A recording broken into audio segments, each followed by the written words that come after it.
Football ഫീവറാണ് ഇപ്പൊ എവിടെ നോക്കിയാലും അല്ലെ. എല്ലാവരും ഉറക്കൊഴിഞ്ഞിരുന്ന് ഫുട്ബോൾ കാണുന്നു. അതിനെ പറ്റിയുള്ള കുറെ ട്രോൾ വീഡിയോസ്, അങ്ങനെ ഓരോരുത്തർക്കും ഓരോ ടീമുകളോടുള്ള ഫേവറിസം ഒക്കെ ഉണ്ട്. ഇതിനിടയിൽ എൻ്റെ അമ്മാവനും ഹസ്ബൻഡും കൂടെ രാവിലെ ഞങ്ങളിങ്ങനെ ഒരു കോഫി ടൈമിൽ ഒരു സംസാരമുണ്ട്. ഇതിലിങ്ങനെ അവരിങ്ങനെ വളരെ സീരിയസ് ആയിട്ട് ഫുട്ബോളിനെ കുറിച്ചൊക്കെ സംസാരിക്കുന്നു. സോ എൻ്റെ അടുത്ത് എനിക്ക് വലിയ ഇൻവോൾവ്മെന്റ് ഇല്ല, ബിക്കോസ് ആക്ച്വലി എനിക്കങ്ങനെ ഫുട്ബോളിനെ കുറിച്ച് വലിയ അറിവും ഇല്ല, എനിക്ക് താല്പര്യവുമില്ല.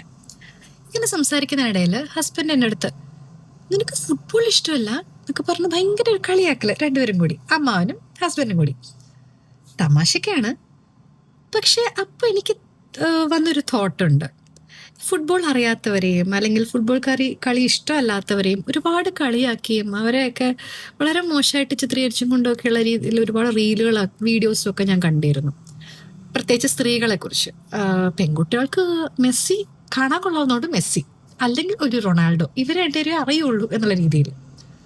സി, ഫുട്ബോൾ എന്ന് പറയുന്നത് ഒരു സ്പോർട്ടാണ്. അത് ഓരോരുത്തർക്ക് ഓരോന്നിനോടായിരിക്കുമല്ലോ ഇഷ്ടം. എന്നെ സംബന്ധിച്ചിടത്തോളം എനിക്ക് ക്രിക്കറ്റിനോടാണ് കൂടുതൽ ഇഷ്ടം. പക്ഷെ ഇപ്പോൾ ഞാൻ അങ്ങനെ ക്രിക്കറ്റ് അധികം കാണുന്ന ഒരാളല്ല. എൻ്റെ സച്ചിൻ ഉള്ളത് വരെ ഞാൻ വേൾഡ് കപ്പ് ഉറക്കൊഴിഞ്ഞിരുന്ന് കണ്ടിട്ടുള്ള ഒരാളാണ്. ഇപ്പോൾ എല്ലാ പ്ലേയേഴ്സിനെയും ചോദിച്ചാൽ എനിക്കറിയില്ല, ബിക്കോസ് നമ്മുടെ ചോയ്സുകൾ മാറിക്കൊണ്ടിരിക്കുന്നു. ഇപ്പം എന്നെ സംബന്ധിച്ചിടത്തോളം ഞാൻ അങ്ങനെ ഒരു സ്പോർട്ടിനോട് വലിയൊരു താല്പര്യം ഇപ്പം ഞാൻ കാണിക്കാറില്ല, അത് കാണാറുമില്ല. അപ്പോൾ അതൊക്കെ ഓരോരുത്തരുടെ പേഴ്സണൽ ചോയ്സുകളാണ്, എന്ത് കാണണം, എന്ത് ഇഷ്ടപ്പെടണം എന്നൊക്കെ പറഞ്ഞ്.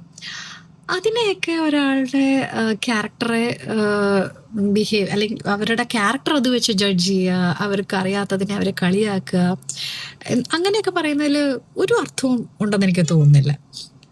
അതൊക്കെ ഓരോരുത്തരുടെ പേഴ്സണൽ ചോയ്സുകളാണ്. Respect it.